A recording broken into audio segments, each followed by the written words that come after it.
Hi, everyone, and welcome to the Awards Watch Emmy Podcast. And as you can see, this is a video podcast. And so, is it a video podcast? Is that what it's called? Either way, I have with me a really special guest, someone that I have known for a long time, virtually, of course, but have never had on as a guest. I've never guested on theirs, but things happen. So, who do I have? I have Robert Licuria, senior editor of GoldDerby. Hello, Robert. Hey, how are you? I am doing pretty good. As good as can be, as we were chatting a little bit before we Yeah, started, and just, there's a lot of fires. There's a lot, I'm sure everybody saw a lot of the pictures of San Francisco and how orange it is, and yeah, it's very Blade Runner 2049 right now. it really is. It's very Blade Runner-y. It's very Mars-esque. It's basically just a big shit show, but that's okay because we get to talk about the Emmys. And frankly, what better thing to talk about while the world's falling apart? I really can't. I can't think of it's fiddling while Rome burns. But you know what? We're Yeah, going to talk about little gold trophies because that's going to give people a little bit of break from this craziness. It's giving me a break from it. If I just sat around and was paranoid and upset all the time about fires and politics and everything, I'd be in a bunker. But no, we're talking no, about the no, no, Emmys.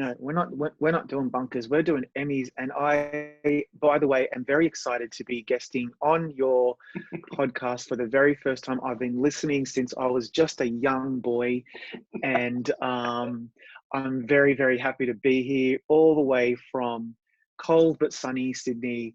This is the first few months we've had where we haven't been choking on fires. We thought we'd give you guys a turn. That So, yeah. and we're taking that favor on, relishing it. Yeah. All right, yeah. So we're talking about the Emmys, which are really kind of next week, and they're a really whole week-long affair. The Creative Arts Emmys start Monday the 14th, and those go night to night to night, and they're hosted by Nicole Byer, who's nominated as well. And I wanted to kind of ask you, Robert, what are your expectations for how this virtual ceremony is going to go? Because we do know that they asked the majority of nominees to create little thank you videos so that they can just kind of plug them in. And this is, we're certainly in a very unprecedented era, but we've also seen some incredibly creative work done through this pandemic. The Sondheim special was fantastic. Lady Gaga's was wonderful. So we have seen a lot of great examples of what can be done. But what do you think? What are you expecting? I'm really, I'm feeling really good about this. I'm positive. I think it's going to be really entertaining. I think they're going to really pull out all the stops to really engage us in something that's going to be quite special. As you say, we've seen a few examples. Even those Disney sing-alongs were really, really well done. And as we were mentioning offline, the recent MTV VMAs, they were brilliant. You know, Mhm. I haven't thought the VMAs have been watchable in a long time, to be honest. That's just because I'm actually really old. But also, they haven't been very well produced, but that was excellent.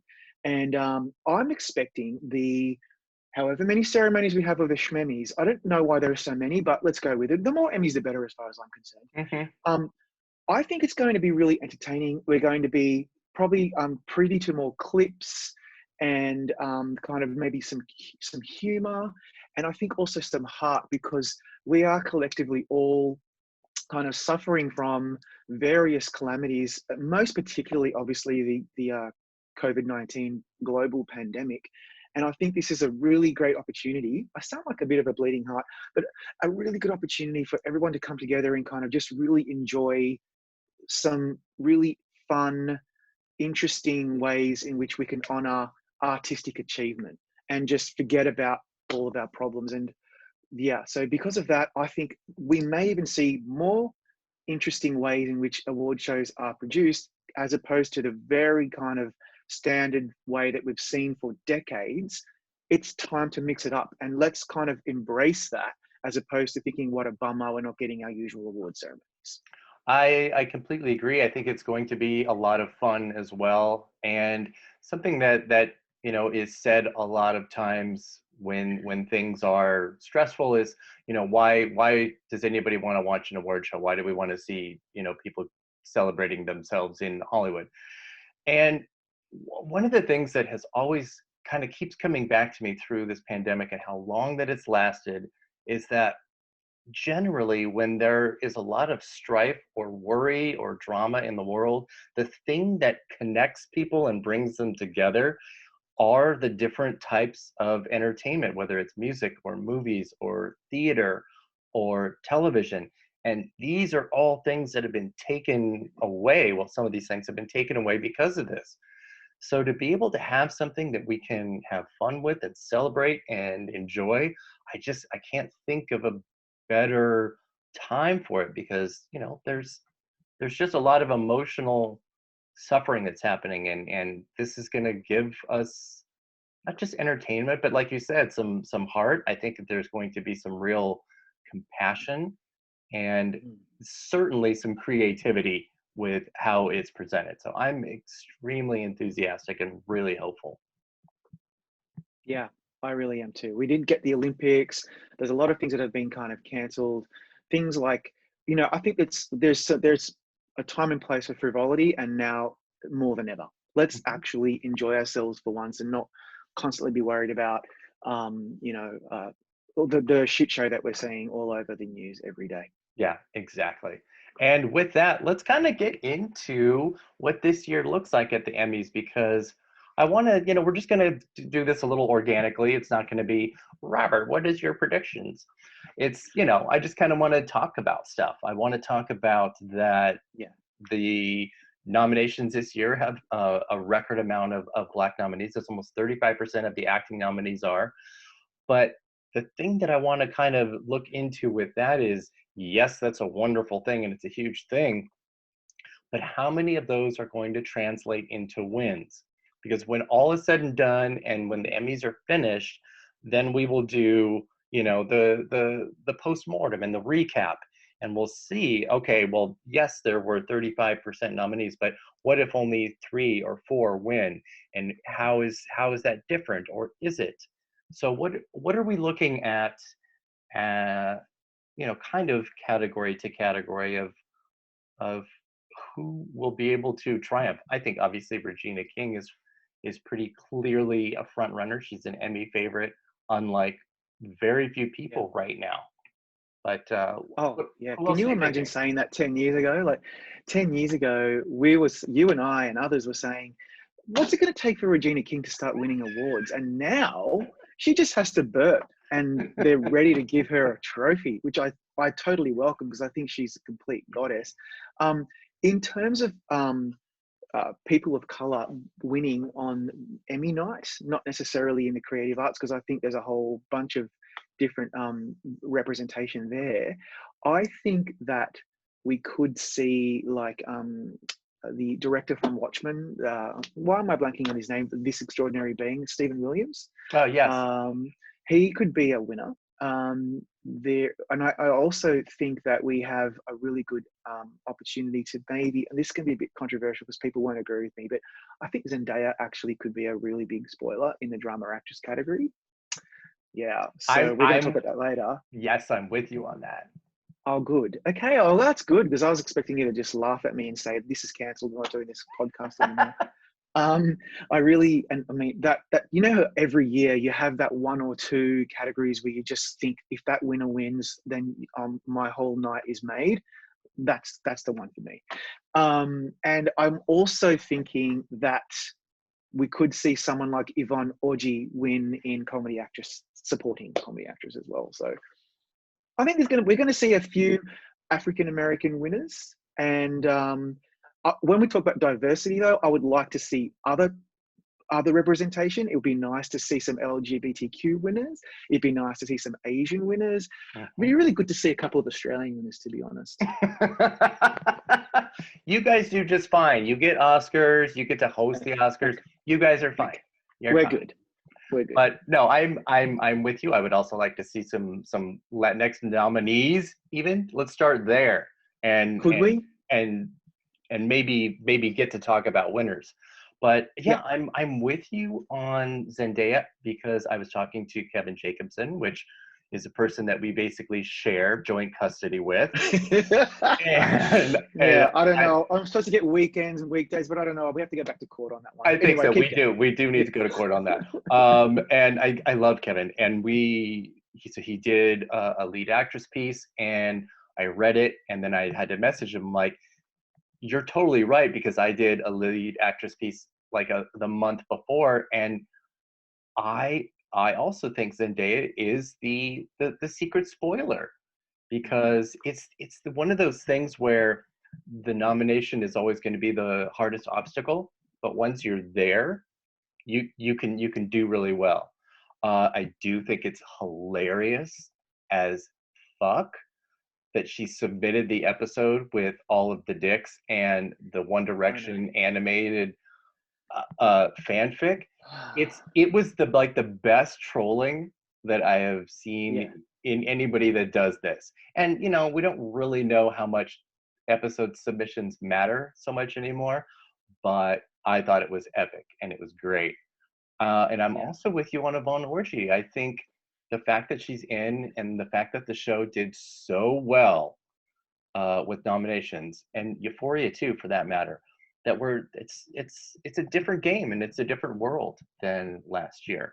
So I think their chances are fantastic. And clearly too, what we saw is because of the pandemic, these people in the industry they weren't allowed to work, so they had more time to engage with new shows, and they do now too. So I think that's going to give us potentially some really exciting winners. I think it'll still give us some pretty basic and obvious ones, which we'll talk in a little bit too, but I think the potential for a lot of new blood is there. That's so bloody exciting, isn't it? Like, it is. You and I have been covering this stuff for a long time, and I know you're like me. I love surprises. I love new blood. I love when my predictions are terrible, because I don't really care. What I care about is mixing things up and seeing people that we don't expect win. And then we spend weeks trying to work out how the hell did Merritt Weaver win for Nurse Jackie and things like that. And I live for that stuff. I really do. I don't know what it is about me. I should probably get back into therapy, but I really love it. So I hope for that. I do too, and I think you're like my straight brother from another mother or something, because we are exactly in the same wavelength with that. I love predicting and I like being right. I love even more when it's just really out of the box, exciting choices. And let's talk about one category that's kind of doing that and has for the last few years, and I think this year could potentially do it again, and I think could be interesting, and that's lead actor in a limited series, because the last few years have gone to, let's say, younger men. I mean, they're under 40. Anyone under 40 is a young man to me. Basically, but, yeah. And they've also been non-white winners. Darren Criss is Filipino, and Jarrell Jerome last year, the best winner in that category in like a decade, is Afro Latinx, and Rami Malek. So you've got at this point 3 in a row is a trend. So you kind of go, all right, what's going to happen? And you have potential with either Jeremy Pope in Hollywood or Paul Mescal in Normal People as the kind of young guys to upset here. What do you think with this category? Because they've got some pretty heavy competition. I cannot believe you just raised this category. I promise you, when I went for a walk this morning just to get a bit of exercise, and I was thinking, oh yes, I've got a podcast with Eric later today, and I wonder what we'll talk about. And I'm like, I must bring up limited actor, because that one is just killing me. It's so open. I have to remember to do that, and then bang, you've already brought it up. Yeah. I don't know what the hell to do here, because I can make an argument for 4 out of 5. Mm-hmm. The fifth one being Jeremy Pope. I think he's probably going to struggle, and I have no real basis for that. I just don't see a lot of passion for Hollywood, and I just really I had a talk with a few other colleagues the other day, and I'm like, what are you guys doing? And we all had a different answer. So I'm either going to flip the coin, or I'm going to just like pin the tail on the donkey or something, because look, here's the thing. Jeremy Irons is in Watchmen, and he has won more Emmys than he's lost. He hasn't been nominated for a little while, and Watchmen is kind of killing it across the board. Paul Mescal is like a breakout star of the year. Normal People did way better than I thought it would. It didn't really quite work for me, but who cares what I think? And and a lot of people are predicting him. Then you've got Hugh Jackman. You don't really need to say much more than he's Hugh Jackman. He is a huge star. He is so good in Bad Education. Again, another one that didn't really work for me, but that's beside the point. And then you have Mark Ruffalo, who I have been predicting from the beginning, because I thought I Know This Much Is True was phenomenal. And it really spoke to me in a very fundamental way. I don't really know why. I found it really moving, and I thought his performance was extraordinary. But because that so badly underperformed across the board, I now have doubts about whether Mark Ruffalo can pull this one out. So we're in a predicament. So I'm just going to do whatever you do. Yeah, that is the funny thing about this category, is that there's arguments for and against everybody that are really convincing. Ruffalo, that's the only nomination for the show. A win would be really strange. Hugh Jackman has the movie nominated, but that's it. That would also be a little bit strange. Yeah. The only person of the 5 that's in a nominated show is Jeremy Irons. And it's entirely realistic that Watchmen could go 4 for 4 in the acting categories and be the first since Angels in America to do that. I think those 26 nominations show how much they love it. So I think it's totally possible. I did submit my official predictions, so I can't really change them unless I just change them now. And I've done that before because I'm a shady bitch that time sometimes. You're the boss. You can do whatever you like. But I could do it. Exactly. So for me, it's either Paul Mescal or Jeremy Irons. Even though Normal People didn't get nominated, it has all of the other elements to kind of get in there. It has casting and it has writing. So I think it's an extremely close race between Irons and Mescal. Although if Hollywood had done better, both critically and just gotten more in, then Jeremy Pope would be a more compelling argument. But he's also not as much of a lead. I mean, he's a lead in that ensemble, but not quite in the same way that previous winners have been. So. Yeah. And that's Jeremy Irons' problem as well. Yes. I mean, yes, he's the lead actor, but that's apart from Regina King, that's such an ensemble. They're all worthy. I think I'm probably just going to stick with Mark Ruffalo as one of those head scratchers that we can't really explain. I just can't move away from his double performance. It's very heavy material. I'm just going to be a little biased on this one and just go with my gut that I thought his performance was. If that was a movie, I would have been saying he should win an Oscar. Yeah, so I think I'm just going to stick with that. I think that's reasonable, and like you said, when it first started, I think anybody that does this was like, yeah, I mean, the show's going to be able to get multiple nominations, and why wouldn't they? So that it didn't was a big surprise. But yeah, I can see that. I can see that. What about supporting actor? Because the limited series supporting actors have 3 from Watchmen. And although I'm not a big believer in vote splitting and canceling each other out, because we've seen too many examples where that doesn't matter, are you thinking that it's going to be somebody from Watchmen, and who? At this stage, no. But again, this is one of the categories where I'm a little confused, because I agree with you. Vote splitting is overrated as a thing. It's an It excuse only people use when they're wrong. Yeah, when they're wrong or when they can't decide. It does factor sometimes when there's no clear standout, but that's more about there being no clear standout as opposed to it being vote splitting.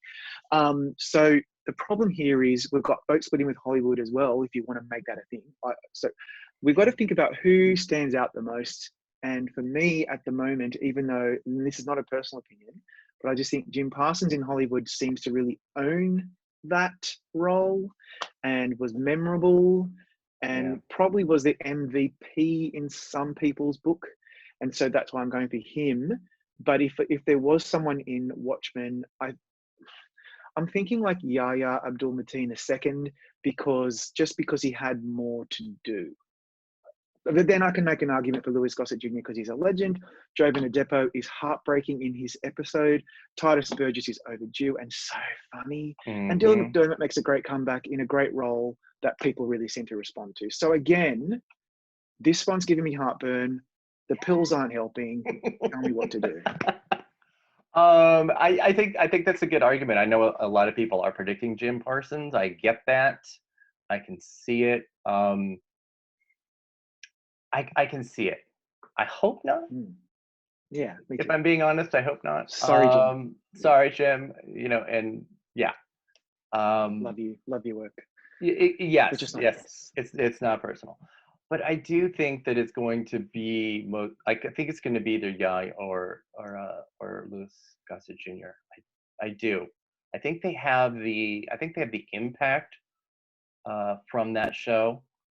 Yeah.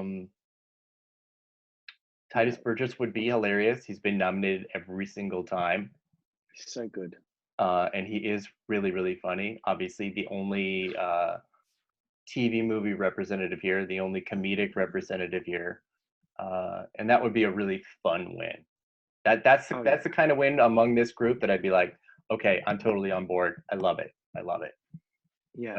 But I think I'm gonna go with Louis Gossett Jr. But this is tough. It's really tough.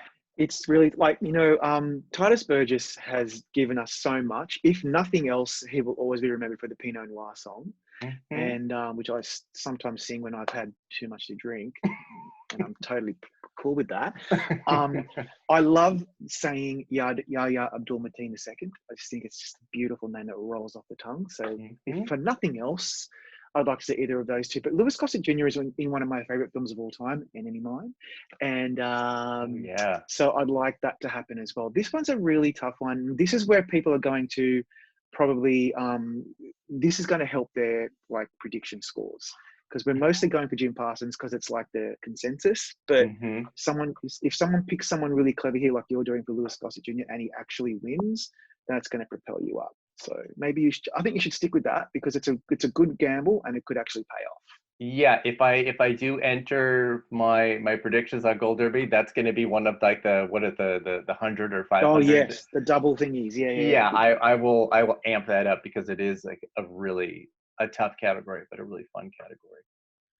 I think we're almost in a similar situation with the supporting actress, where you have all of these Miss America women, and then you have Jean Smart and Holland Taylor and Toni Collette. So there's your Aussie representation there. And this is tough too. This is tough too. And it's the kind of thing that I start.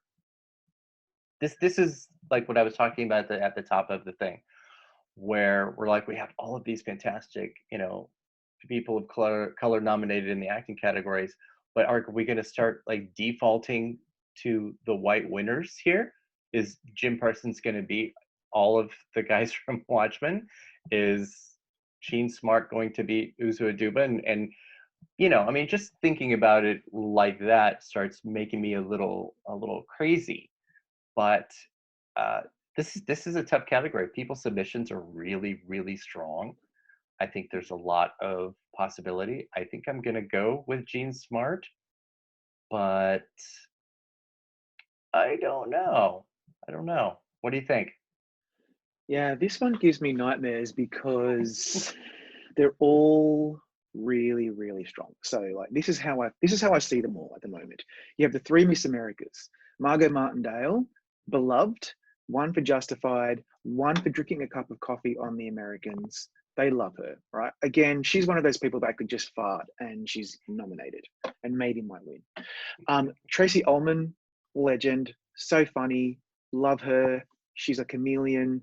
This is a dramatic performance with some comedy shades, and she was one of the standouts of Miss America. I really, really loved her. Then you got Holland Taylor. Remember when she used to get nominated for The Practice for like 3 episodes in supporting, and all she did was like bang a gavel, and that was it. They love her too, and she's really good in Hollywood, by the way. Brilliant. Jean Smart, 3-time Emmy winner, legend, and so freaking good in Watchmen. Uzo Aduba has won for comedy and drama for Orange is the New Black. There was one year, I think it was season 2, where she won in the category when Lorraine Toussaint had the most important or the most significant performance that season, wasn't even nominated. She won for Crazy Eyes. They love her. Plus, we've got this whole Black Lives Matter thing going at the moment, and Kamala Harris being nominated as the vice presidential candidate for the Democratic Party. She plays Shirley Chisholm. There's a bit of a alignment there, maybe. And then you have my girl, Toni Collette, one of my favorite actors of all time. She's an Aussie, so of course I have to be patriotic and just say she's the best. But even if she wasn't an Aussie and she was like a New Zealander or something, you would still say she's freaking so good in Unbelievable. I think she steals the whole show. But then she's in a show that kind of underperformed, and that gives me pause. So that's where I'm at with this category. Not helpful at all, but I just think for me it's between Toni Collette, Uzo Aduba, and Jean Smart. I think the other 3 are probably going to sit this one out. And at this point in time, I'm just going for Toni Collette because I just can't, I couldn't possibly get through the day without predicting her. I did the same thing for Hereditary in the Oscars. Obviously, we all know how that ended up. She wasn't even nominated. But I can never, ever, I can't quit her. I just can't quit her. That's so funny that you say that with my poster in the background right now. Oh, yeah. Nice. That was no help at all, Robert. Thanks. Sorry, I'm useless. My goodness. That's again, we're making all these fantastic cases for everybody and making it more difficult for them. Which people I think are listening, and they're like, "Why am I listening to this shit? This is useless." No, that's good, because what we're doing is we're really kind of messing with their heads right now. Good. And they're not going to know what to do. And then we will predict the right things, and then we'll be, see what they'll do. That's it. So there we go. Good stuff. Let's move around. The other big story of the Emmys this year has been Schitt's Creek and the meteoric rise in awards contention that it's had from last year to this year, because it was a really small cult hit on a network that nobody even knew. And it was also then one of the shows that people discovered on Netflix. And it happens all the time where it opens up the doors to a show that you would not have really seen otherwise, or heard of, or cared about. And so it went from, I think, what was it, 4 nominations last year to 15 this year, and literally has everything that it needs to. It could also run the board of acting wins. It has writing and directing and casting and everything that it needs to win. And I don't know anybody that isn't predicting the show to win. So I don't know if we really need to go there. But let's maybe look at some of the other categories where it's going to be competitive for it, because I think the 3 other acting categories, it is extremely competitive in, but I'm only predicting 1 win, 1 acting win. Really? Yes. Scandal. I know. And I mean, it's Catherine O'Hara, and that's what I am predicting. But that's yeah, but the others are obviously still like here, and here. Let's start with lead actor, because I'll tell you who I'm predicting, and I don't have any faith in it whatsoever.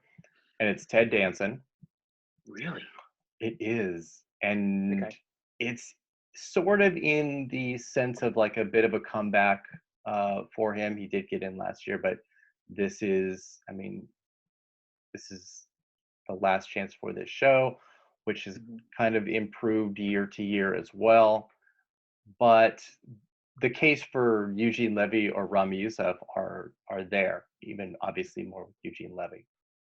But I'm going with that for this moment that we're talking. But I do think that this is really kind of only between like Danson, Levy, and Youssef. I'm not really seeing much of a path for anybody else to win here. Yeah, I would really like to see Don Cheadle win for Black Monday, but I just can't see that happening because of the support the show has. No disrespect to Mr. Cheadle because he's a legend. Mm-hmm. So are the others, by the way. But I think you've got a good point with Ted Danson because obviously the Emmys have always loved him. He hasn't won in a while. Look, at the moment, I've got Schitt's Creek running the board except for one category, which we'll talk about later. It's going to win writing, directing, actress, series, probably, and then probably this one for Eugene Levy. But I would like to argue at least that Rami Youssef has a chance because it just seemed that Rami was a bit more of a breakout in terms of season 2, although still wasn't nominated in comedy series, which really bothers me. Mm-hmm. And so he could certainly surprise, like he did at the Golden Globes. But yeah, look, I just think to me, this one seems like a no-brainer for Eugene Levy. But, you know, we've said that in the past and we've been caught with egg on our face. So I don't think there's ever a no-brainer at the Emmys. And I think your argument is valid. I think there's the top 3 here are probably the ones that we need to be looking out for. Yeah, I think so. And I mean, obviously, I would love a shit sweep. And a real shit sweep. A shit show. A shit show. We've used shit show before, but if it does, I'm already going to write the headline shit sweep, and it's going to be in the drafts, and it'll be ready to go. Ready. Just press publish. Ascend, and that's it. Yes, but yeah, that's. Can I just say? Can I interrupt you for 1 second? I'm sorry to interrupt, but I just want to put this on the record. I'm going to get a lot of hate mail for this, but I actually don't like this show. I've tried and tried and tried, and it just doesn't work meeting. For me. Bye bye. I watched the final season because I thought, well, you know, you can't cover the Emmys and not try to watch everything that's nominated, and I thought it was quite good, and I found it slightly funny, and I giggled a bit here and there, and I found the characters quite endearing, apart from a couple that I find really irritating. This show does not work for me as the be all and end all, and I don't want it to run the board. So I'm saying this for a reason, so that just to show that I'm not always biased. I still think it's going to win everything except for comedy supporting actress. So that tells you something. If even I think it's going to win everything, then maybe we need to be looking at this show a bit more seriously, and don't think that it's going to underperform. It will overperform, I think. Yeah, I think so too. And then I'm, you know, it's against my better judgment to you know, say that Eugene Levy won't win, because he probably will. He has such a great chance. You know, it's fine that you don't like it. You know, we're not.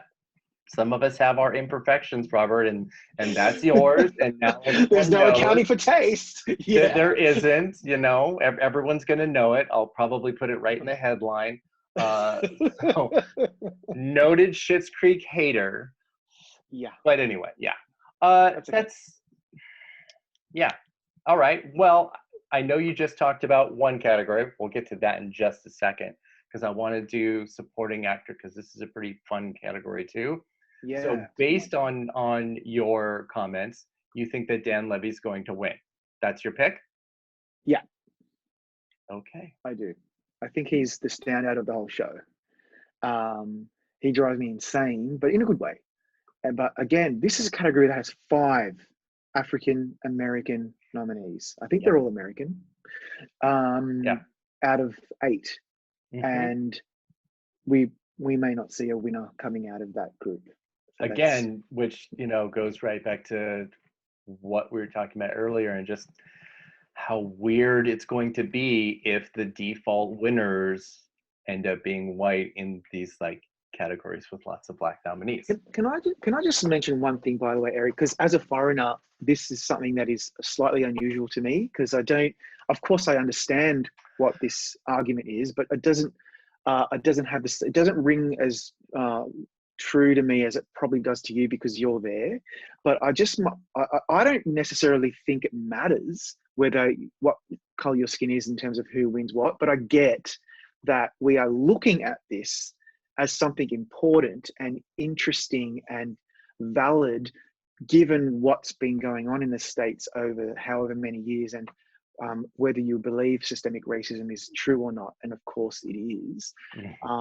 We want to see black people represented in our art, just like I want to see Aboriginal people represented in the art that is made in Australia. And so I just wanted to put that out there, because I hate it when people say, oh, these idiot libtards, all they care about is every winner should be black and it doesn't matter about merit. That's not what we're doing. And correct me if I'm wrong, it's more just about how interesting that we've nominated all these black people, and wouldn't it be a shame if they all lost to the regular good old white people who are wonderful, but maybe it would be nice to mix it up a bit. Is that what we're trying to say? It is that, and it's also, we're looking at this and we're doing this, as fans of television, as fans of awards, but it would be, I think, foolish for us to not look at the overarching impact of it, because it systemic racism is not a singular thing. It affects every single element of all daily life and all jobs. And it doesn't matter if it's movies and TV or if it's working at a grocery store. It's everywhere in between. So when we talk about race as a component of award shows, it's one part of it, because obviously it's opportunities that need to be there in order to get nominated. That speech from Viola Davis when she said exactly that was exactly right and fantastic. You can't win awards if you're not nominated, don't have the work. And so this year saw that. The people saw the work and they recognized it, and thank goodness for that. Yeah. So I think good work. I think what's going to happen, and what will happen Mondays, like we said before, depending on who wins, that's going to that creates a narrative that's going to create the story. And if it's a majority of white acting winners, that will be the story, and it should be the story, because that's the conversation. And that's what we're talking about right now. Yeah. But then that being said, I'm really interested to hear what you think as we talk more and more about this stuff. Is Dan Levy, is he gay in real life? I have no idea about anyone's personal lives. Super gay. All right, okay, good. So that would be a really great way to represent the LBGT. Oh my God, I always get those letters wrong. Sorry, no disrespect, but that would be a really great way to get representation there. Not only is he gay, he's playing a gay person who gets married on the show, which is great, given that marriage equality is still an issue in so many countries in the world. During the week, if Laverne Cox wins, it would be great, not only because she is black, but she is also a trans performer, which we don't see enough of. And maybe we might see, I don't know, Sandra Oh surprise everybody and win. Great for Asian representation. You know what I mean? Like, I want to see more representation. I want to see diversity. Diversity does not just mean white and black, but it certainly helps that we have so many wonderful black performers. And I think you're right. It would be great to see some of these people win. But anyway, that's all I want to say on that. It is. It's that, and it's also you can't ever underestimate when somebody's watching these things from home, how important it is to see that, because then they're like, oh my God, maybe I can do this. Maybe I have a place in this world. Yeah. And it's validation, and that's the kind of thing that's always something I love. That's why I love a really good speech that's really passionate and by somebody that felt that that was never something that was in the cards for them. I love that. It's just the best. It's the best thing as a viewer to watch. But yes, Dan Levy would be fantastic for representation. He has like 16 nominations all to himself because he is in every element of the show. Yeah. He is really kind of a co-lead. More so, I think, than Eugene Levy. There's almost just like a weird age default that has put everybody where they are. So I think him winning makes a lot of sense because he is so much closer to a lead than some of the other people in his category. Yeah. But I'm not predicting him. Yeah, who are you predicting? That's the big reveal that I'm waiting for with bated breath. I am not predicting Tony Shalhoub. I am not predicting Andre Braugher, even though he is a previous winner. Mm-hmm. I'm not predicting Alan Arkin because I don't think he would ever win for a show like this. I'm predicting Mahershala Ali for Rami. Yeah, I've been tempted to do that too. What are your reasonings? Because that one's tough. It's extremely tough. I think although, like we mentioned, the show did not get quite the attention that it should have for its second season, I do think it will in the future. It is absolutely the type of show that can, increase year to year. I think there is a tremendous amount of respect for Ali as an actor. His 2 Oscars and everything else just really speak to that. And I think it is one of the better chances to represent that show. Because even though I think, like we just talked to, Rami Youssef is certainly in the top 3 of the lead actor category, I probably have him at 3 rather than 2. So I think people just might be looking where they can also spread love to shows that they like. So that's where I'm going. It's not there's no science to it, and I can't really back it up. I have to just start gut picking. And even though Dan Levy makes more sense, you got to do that with the Emmys. You know better than most. You got to do that with the Emmys. Sometimes they just don't really make a lot of sense, and it's those little clues. And I think what you've just said is exactly right. If it wasn't for Dan Levy, I would have been predicting Mahershala Ali. I think he brings a lot of gravitas to any role he plays. He certainly does to this role. It's not very funny, but that's not necessarily a big deal. Just ask Toni Collette from a few years ago, and all the other Showtime winners like Nurse Jackie and so forth. They're not that funny either. He is so good in Rami. And again, sorry to kind of beat a dead horse, but we'd also be getting some representation for Muslims as well. I think that would be really cool. Exactly. As winners. So again, we're talking about a very liberal academy who are very conscious about spreading the wealth, especially in a year like this. So he has a lot going for him. I just think this is going to be the shit show, and shits as in shit creek, and that's why I think Mahershala Ali will lose. But yeah, that's a really interesting category. Such good work. When I look down the line, I just think they're all so good. I know. I love this category. It's except for, I don't know, maybe Alan Arkin, but I don't know. Okay. I don't think Why is that show nominated? That show doesn't really work for me either. I'm sorry to say. I'm not old enough, I don't think, for Kaminsky Method. I mean, we're old, but we ain't that old. We're not that old, exactly. No. Let's do supporting actress, because this category is driving me also a little bit crazy. And the reason it's driving me crazy is because people that I think really should win probably aren't. And it's going to go to somebody who has won the last 2 years. Yeah. I agree with you. Alex Yeah. Borstein, she's You know what? Sometimes I have this negativity bias where someone keeps winning and I'm like, oh, I don't like that character. I don't like that actor. They're no good. And then I watch the show and I'm like, damn, they're good. No wonder they won all those Emmys. She owns that show.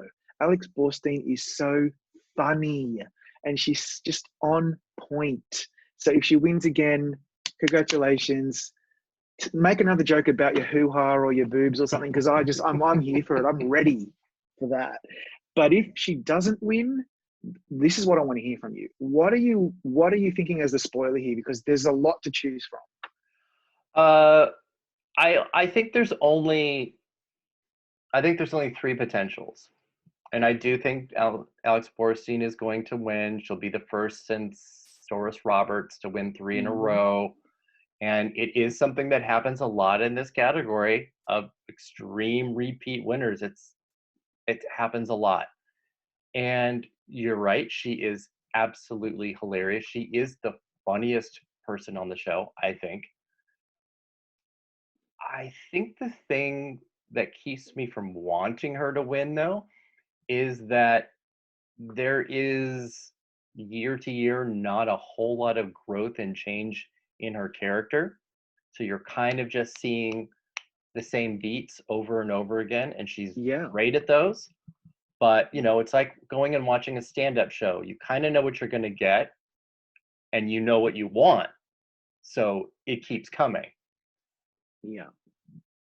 The person I want to win, who I think is in the top 3, is Annie Murphy, because her character on Schitt's Creek has had a real arc. Especially the last season, her episode that she submitted is aces. It's a perfect representation of her growth from being this Paris Hilton socialite to someone that really cares about other people and makes a lot of selfless decisions. I love that, and she never sacrifices being funny when she does it, ever. That's the great thing. Is that her empathy and her growth is not schmaltzy and sentimental. It's still funny and it's still very, very honest. So I would love that. And if not, then Yvonne Orji, I think, is a secret spoiler in this category just based on how well Insecure did and just how fantastic she is. She's a great actress, and her stand-up special is fantastic. Oh, I'm just like, how funny. Oh that my is the funniest. God. That's got to be up for Emmy next year. And I mean, I had the pleasure of interviewing her and told her offline, when I watch stand-up specials, I end up stopping it halfway because I get bored. It's the same shit. And I'm like, okay, I've got stuff to do. That one had me on the edge of my seat the whole time. I was laughing my head off. I couldn't wait to get back to Lagos to see her hometown. And it was brilliant. Anyway, it's a whole other story. I agree with you.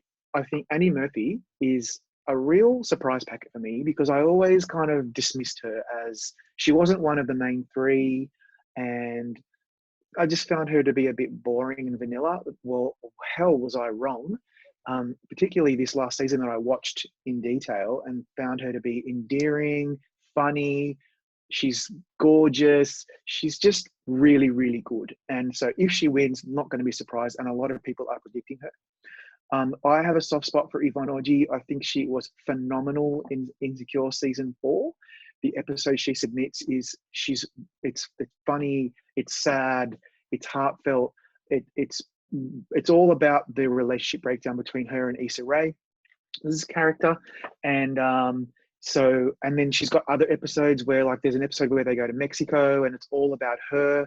Like, she's brilliant. You've got people like Darcy Carden, who's finally being recognized for this great role. You've got Maureen Hinkle, who was nominated last year. She's brilliant.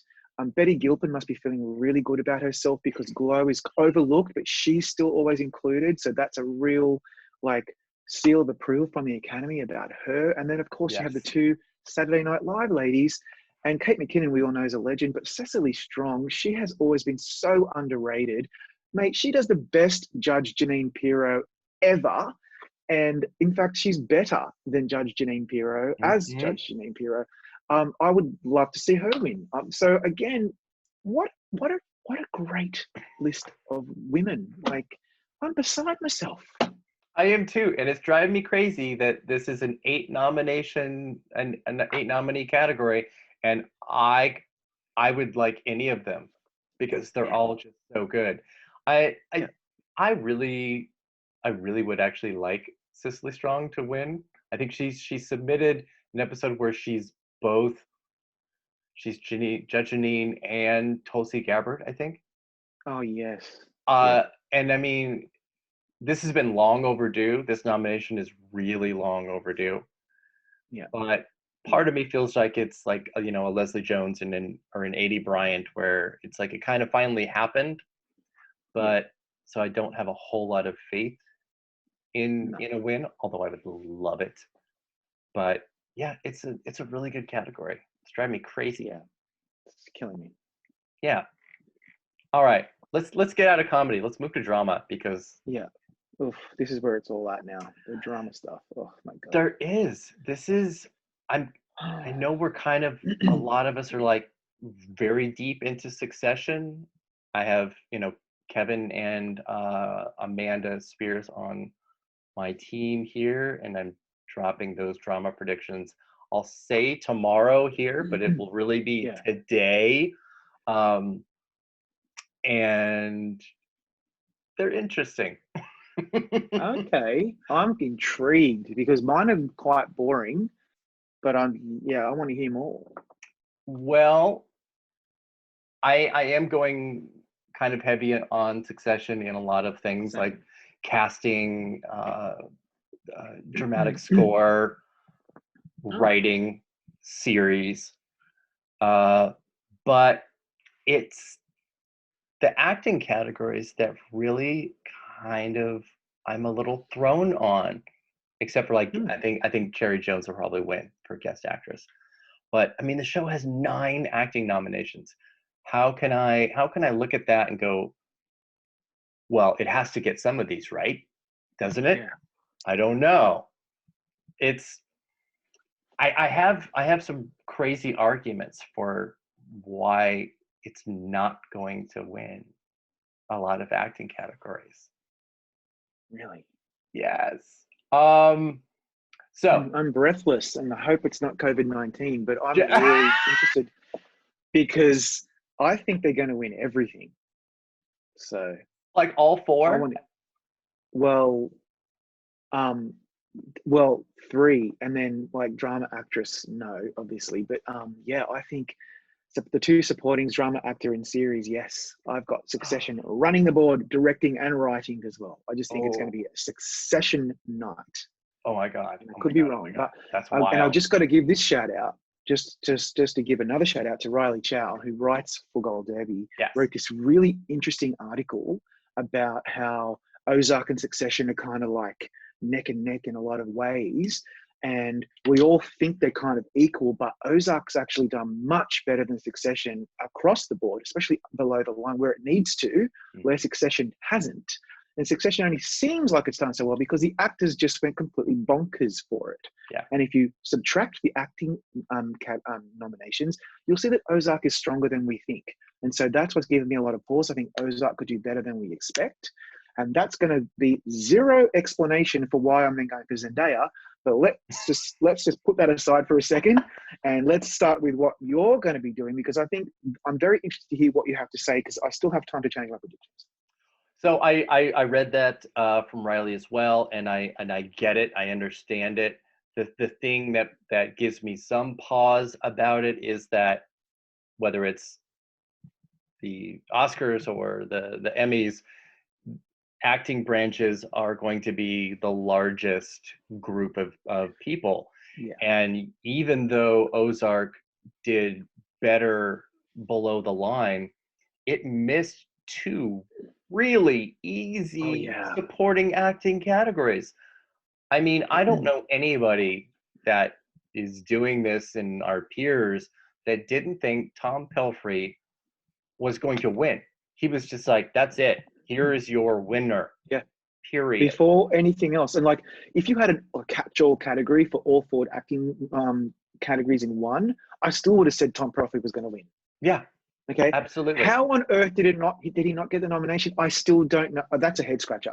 How the hell? What did he do? Did he do something wrong? Is he cursed? I don't know if he wrote a bunch of like really drunk late night nasty emails to television Probably academy did. members, Probably did. but he probably did. Because that's the 'Cause only thing I can think of. Yeah, It's totally it's agree with that. it's madness. It's madness. Total madness. So you're right. And then you're obviously talking about Janet McTeer. Like, where's Janet McTeer? Yeah. Did she not give one of the greatest performances of all time? What are you doing? Like, It's- you know, does she have to get shot in the head again? Like, come on. And that was the thing, because I was like, all right, I know my Emmy history, and the Emmys love people that have like one season on a show. Yeah, and then they're out with a bang, literally. And yeah, where is she? Yeah, both of them. It's driving me crazy. In fact, if they open point. the envelope on Sunday and they still say Tom Pelphrey, I'll be like, okay, yeah, that makes sense. Okay, so it was all meant to be. Okay, Exactly. But all right, let's get into who's actually nominated, because Yeah, you know, okay. we could go on to this for a while. Yeah. I'm I'm a little torn actually on supporting actress, and I do have a top three kind of again, and it would be Julia Garner, Helena Bonham Carter, and Sarah Snook. Yeah. Can you believe you're not saying Meryl Streep, by the way? I'm so glad I'm not saying Meryl Streep. Me too. But like normally, like for example, one of these nominees that I spoke to said offline, "Don't worry about this. Is all nonsense. Meryl Streep's winning this." And I said to her, "I don't think so." So, like, and Fiona Shaw as well had a pretty strong season, but it's your top three 100% is just giving me such heartburn. I don't know what to do. It is, and it's the top three shows as well, so there could be a lot of movement around there. Garner just won. Snook is new here, but obviously Succession is the heir apparent for HBO, and then HBC is the HBIC, and she submitted great. It's Whereas Sarah Snook didn't submit great, did she? No. Do you think she did? No, she didn't. No. Well, I don't know what's really. going on there. She had the other episode when she's in the playground and she's telling that lady not to testify. Like, that was a masterclass. Like, I don't know. Yeah, no, I agree with you. I'm leaning Helena Bonham Carter. Yeah, that's where I'm leaning, because I don't. That seems to be the consensus, right? Yeah, there's not gonna be. I mean, The Crown is also a show that underperformed with acting nominations. There was nothing for Tobias Menzies, nothing for Josh O'Connor. Guest actress who didn't get in, that seemed like a pretty easy. So it might be the only place to do it, although it took like Claire Foy 2 years to get a win. Yeah. So I don't feel great about it. It could just as easily be Julia Garner just coming in again, and she's really good again, of course. Oh my God. So I don't know why she couldn't win again. But if it's anybody outside of that top three, I'd be surprised. And I'm saying this thinking how amazing Tandy Newton was in a season that, even though the season itself wasn't really as liked, she had a huge storyline again, and I could see that. I could see it happening. Yeah, like if we put aside the two Big Little Lies ladies, they're both legends, but I just don't see it happening. And then Samira Wiley, if she had less episodes and was eligible for guest, I think she'd have a really good shot there. Unfortunately, even though she's so good as Moira, probably not enough material. So, and Tandy Newton, she won last time. I just don't know if that's going to happen again. Westworld is not necessarily as big of a player as it used to be. So then that puts them aside. Killing Eve did very well. Fiona Shaw kind of owns the season, I think, in my opinion. Maybe not, but that's what I think. Then you got the top three. And this is some anecdotal crap that probably means nothing. But when I speak to people who aren't in this bubble, and most people have seen Ozark because most people have Netflix, I always hear about Julia Garner. Oh, I love that girl with the blonde hair. She's so great. She's the best. She's such a great actress. So people really like that character and like her. Then you got HBC, legend, never won, hasn't even won an Oscar yet. What the hell's going on there? And I just wrote an article about her episode, because that's what we tend to do at this time of the year. We write about each of the episodes, and it really made me revisit the finale of season 3. And I realized that I remember I'm always really sarcastic and sassy about this stuff. I'm like, well, there has to be more throwing stuff across the room, and there's got to be yelling and breaking of glass and drunken. And I'm like, oh, hang on, tick, tick, tick, tick, tick. She does all of those things. She does all of them. Yeah. So if episodes were still a thing, this would be, we're not even talking about it. She would win. But because it's not, and Succession is so popular, that's why I'm thinking Sarah Snook probably has the edge. And I'm predicting her to win, but I'm this close to just saying, fuck it. I'm putting in Helena Bonham Carter. The Crown didn't do so well with the actors, but it's just, you can't deny that she owns that show. She was even nominated at the SAG Awards. She's a supporting performer, and she was still nominated in that catch-all category. She's finally, I think, going to get a trophy. So I probably will change to her, and I think you're onto something there. But again, Julia Garner could just win it again, because she is the standout of that show as well. Yeah, I do think this is a category that is between those two. I do like Sarah Snook, but I would put her in third, unless there is like a big sweep. If it's a big sweep, then she gets pulled up into it, being the sole nominee from the show in this category, unlike others. So that would track. But I think I'm gonna stick with HBC. I think everybody will find out tomorrow/today. We'll see. All right. Supporting actor is kind of crazy. There's a lot of doubling and tripling up. It's like people only watched a couple of shows here, maybe? Yeah. I don't know.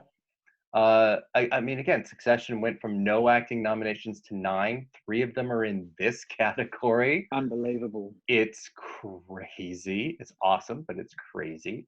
The Morning Show has 2.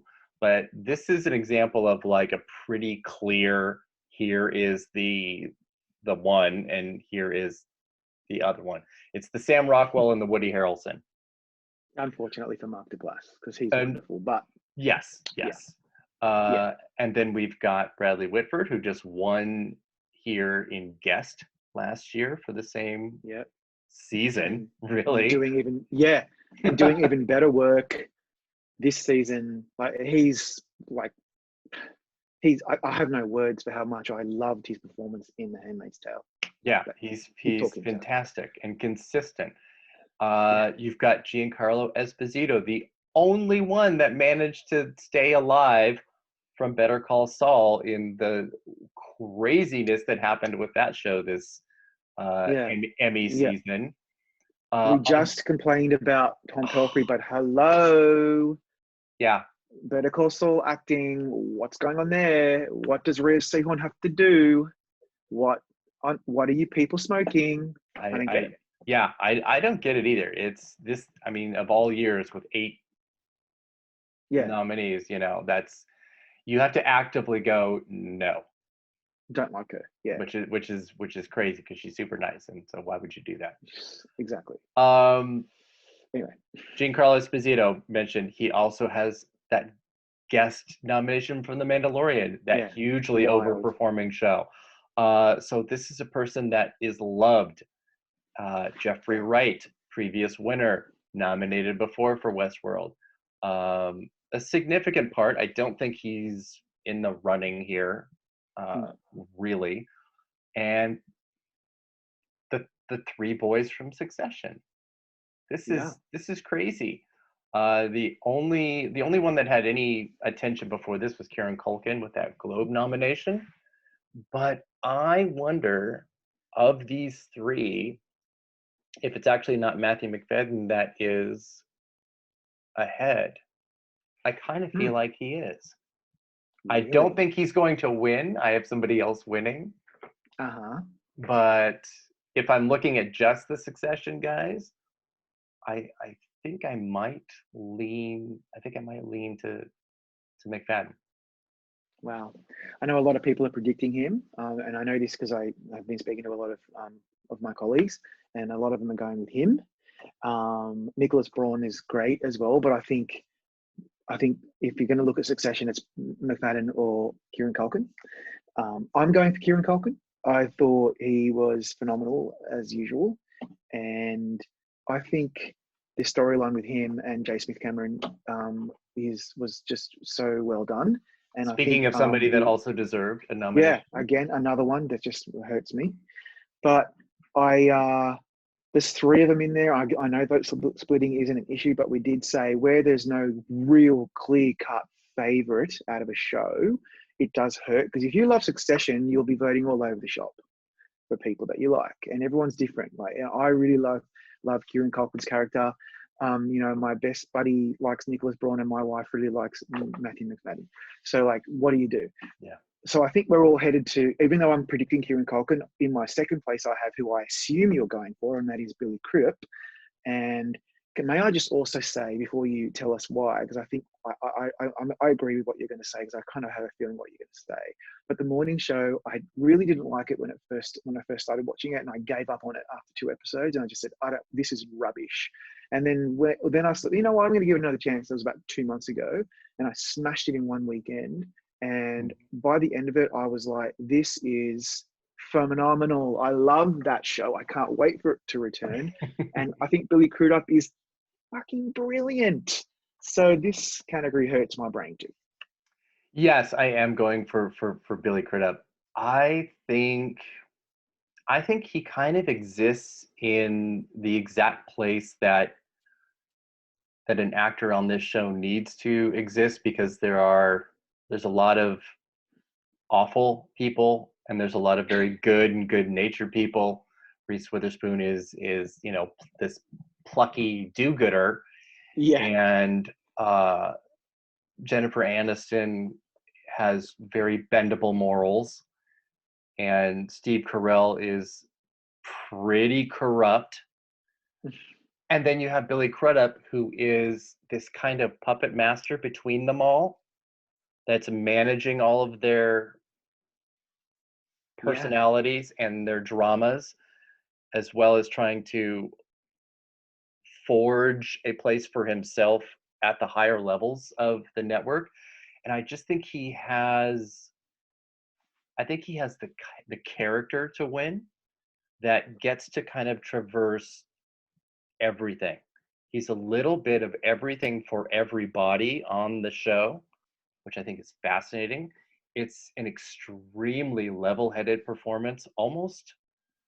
It's almost sociopathic, because everybody else has a lot of outbursts and a lot of emotions, and he doesn't. He's almost terrifyingly centered, and I just find that fascinating. And not robotic. It's a really powerful performance because it's so controlled, but there's something else going on in him. And you can see him almost winging it and getting his way because he's so charismatic, and he's so good looking, and he's so like he's got this presence about him. This character is so fascinating. You are right. I'm just so drawn to him. Mm-hmm. He's magnetic. If you're a voter and you're looking down this list and you're like, I love Succession, but I don't know which one to vote for. Billy Crudup. Yeah, I love Mark Plus, but Billy Crudup, he just owns that show. Tick. I just see it happening. Yeah, I do too. I feel it. I know when I talk with Amanda about Emmy predictions, she puts a lot of stock in SAG, and I don't as much, because it's an entirely different calendar of voting, and you don't have the same shows and people competing against each other. Yeah. You don't have supporting categories, so it's really awkward. But when you get a supporting performance in the de facto all over performance, like Helen Bonham Carter, like Billy Crudup did, I'll give that significant credence.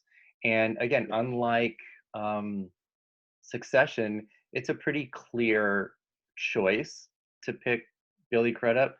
He doesn't have other male competition. even though, Mark Duplass is nominated, but just like on the show, there is not male competition in the supporting field. So the focus can really kind of go to him. So Yeah. I feel pretty good about Crudup in a way that I probably shouldn't. But I think, yeah.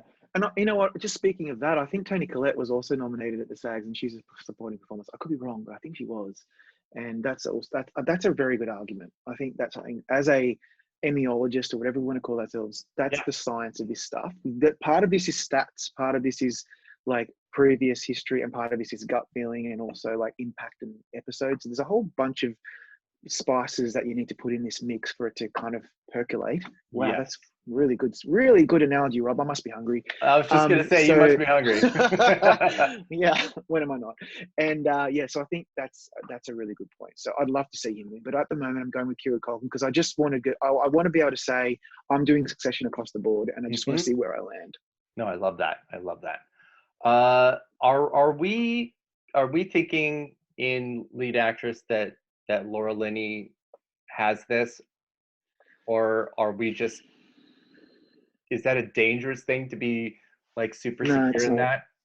it's not dangerous. I'm not. I'm going all in for Zendaya. I'm just doing this. I'm actually doing this.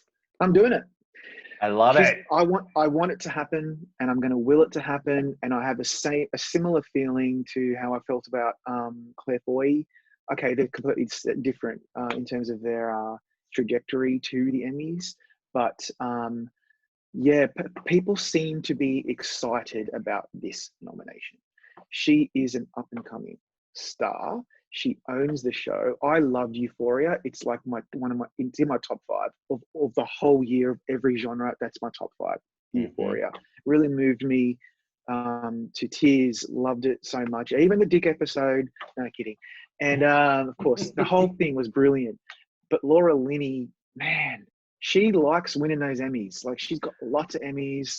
She wins all the time. She's so good in Ozark, especially the last 2 episodes. But then, like, if I may, like, what about Olivia Coleman? Some people were cool on her performance because they compared it to Claire Foy. I thought she was wonderful. Jennifer Aniston, I'm a huge fan of hers, and I thought she was phenomenal in the morning show. And then you have the 2 Killing Eve women, who are both brilliant. So again, if any of these win, I'm totally cool with that. But I always do this, which is my predictions are rubbish, and most people should never follow them. But every once in a while, I have a little kind of like, yeah, I did that, and then I just gloat about it for 6 months. Yes. And why not? And I'm doing Zendaya because if she does win, you're going to hear me from the other side of the planet. I absolutely will, and I love that so much that I just want to join you in that. I know. I think, oh God, am I willing to do that? I am. I think I am willing to do that. I want you to sleep on it tonight, and I'll be looking out for your predictions today. Today, okay. Exactly. Okay, because it is today here. So it is already today there. Oh my God! I've already seen the predictions, and you will change it. But okay, so that's right. That's like some Tenet Watchmen stuff. There's some Tenet shit going on there. Yeah. Okay. Oh my God. Yeah, this is a weird category. It's crazy because Jodie Comer seems like she, would be able to do really well this year. She has the episode that was basically, here's your Emmy episode. That's all her. But I don't feel this at all in any way. Olivia Coleman, I'm struggling with the idea of her winning. I'm struggling with the concept that she didn't submit Aberfan. I don't get it. And so her and Helena Bonham Carter had the same episode, which is super strange. I mean, the last 5 minutes are great, but that's Helena Bonham Carter's episode. It's not Olivia Coleman should have submitted Aberfan. Yeah, and that wasn't even like Helena Bonham Carter's best episode. She could have. No, she should have predicted. She could have Margaretology, right? Like, exactly, which I thought was going to happen. I mean, yeah. So I just, I have to balance the instinct, what I think might be trending, and the amount of people that will watch submissions and use that. I don't know how you could go, yes, Olivia Coleman is who I'm going to vote for based on that submission. So I would have to lean to Lenny, or a really brave choice like Zendaya. Even though Aniston's is a really good submission, it's Yeah, it is. probably not what I would have done, because it has to introduce the whole show and everybody on it. Yeah, She has a yeah, lot of time, but she also has a lot yeah. of time where she's gone, because you have to meet Set everybody. it all up. The last two, maybe the second last one, I can't remember which one it was now. There's one towards the end of the episode where she was really phenomenal. There's also one where she cries where she's out in the field. Yeah. I think there's fires. It's that kind of stuff Yes. where she should have submitted. And did she win the SAG? Did she win it? Yes. I can't remember now. Yeah, she did. Yeah, she So did. again, SAGs aren't everything, but that's something. So look, the smart one is on Laura Linney. If you really want to go Yeah. safe and hopefully do the best in your pool, go Laura Linney. But I don't give a shit about that, and that's why I'm going for Zendaya. So that's right. I'm going to get into a lot of trouble for that. No, I'm kidding. No, I'm with you, and oh man, I have to really think about this today. I Sleep on have it to really today. think about that, because yeah, I mean, I'm so like, how could Laura Linney possibly lose? But as soon as you say that, that's when you're made a fool. So Pretty much. yeah. Um, we're going longer than I told you we were going to, Yeah. so I apologize. But let's just do lead actor and then drama series Yeah. real quick, and then I'll Okay. let you go. Okay, yeah, let's do lead actor, because this is where I think I'm probably going to lose you. Mm-hmm. And Mm-hmm. it's because this is driving me insane. Yeah. Because it should be either Brian Cox or Jeremy Strong. They have perfect submissions. They are powerhouses. Their Oh, performances are perfect, and they're in the show that's going to win drama series. So why would mm-hmm. you not pick them? Well, I I am picking Steve Carell. What? Really? Yes, That's such an interesting choice. and I'm very interested. Tell me, here's tell me. here's why.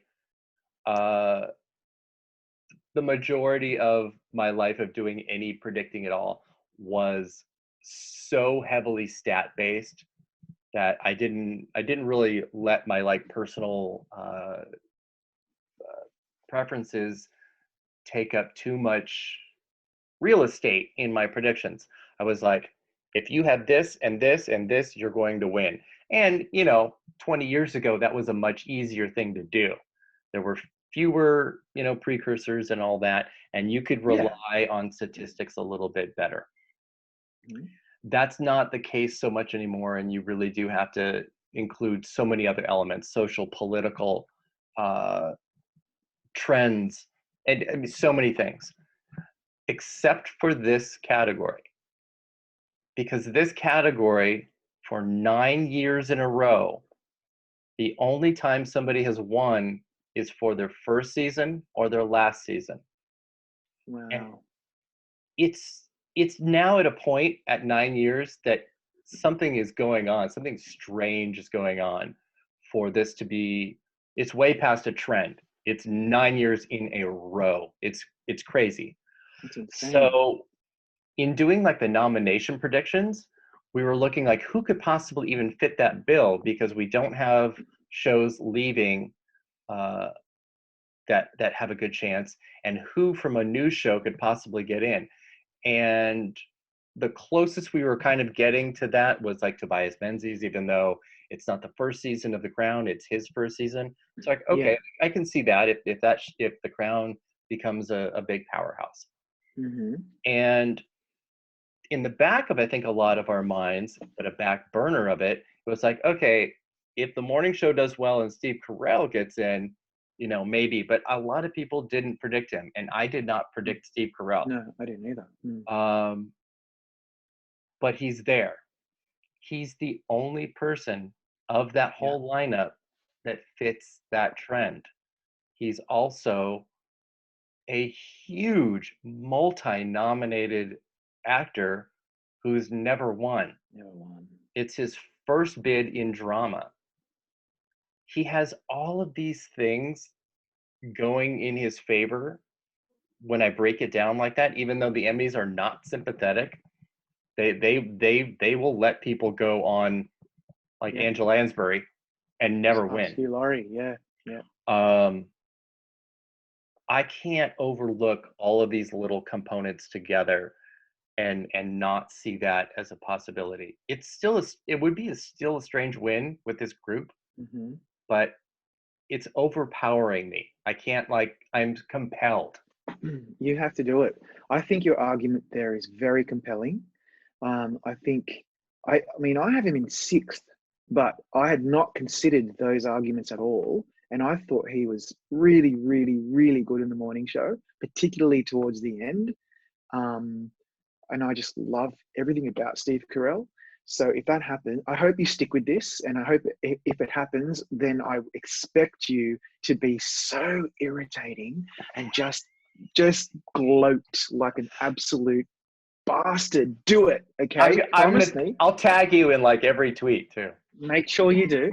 But like, if we look at this category, I know we sound like hypocrites when we say, oh, there's no vote splitting, but Brian Cox and Jeremy Strong are both so larger than life that they're going to have their own followings, and it's going to be very difficult to separate which one is more like undeniable for the award. And I must say, I had two people that had to be nominated this year. If they didn't get nominated, I was going to be very personally upset. One was Jeremy Strong and one was Zendaya, and I got both of them right. And as long as Jeremy Strong was nominated, seeing as he missed out for season one, and that finale for season one was some of the best acting I've ever seen in my life, and I don't care if it sounds like hyperbole. That's my opinion. I thought he was incredibly good, and he was just as good in season two as a broken man who finally gets the fire in his belly by the end of season two to finally stick up for himself and fight back for his monstrous father. Like,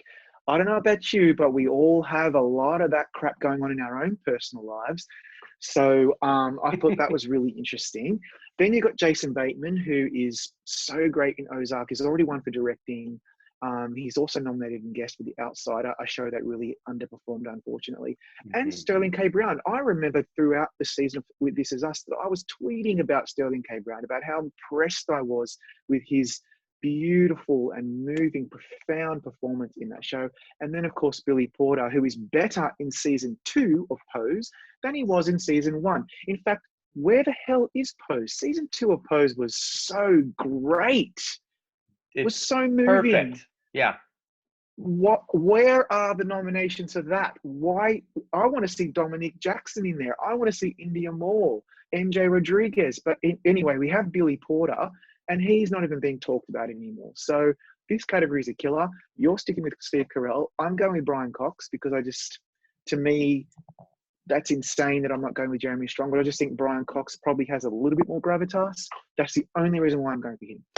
It makes perfect sense. And actually, the Steve Carell prediction has a big thing against it, and that's that his show is not nominated. That doesn't help.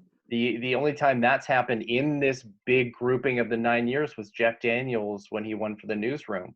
But Daniels had that episode when it really mattered. And also too, we're talking about years when Emmy voting was very different, and it changes like every 5 years. There are no more blue panels and small groups. It's totally different. But Daniels had that massive political monologue that every liberal person in town was just salivating over. It was a wet dream. It was an absolute wet dream. Absolutely that. And again, I mean, that was the time of political unrest, and you could point to why he won.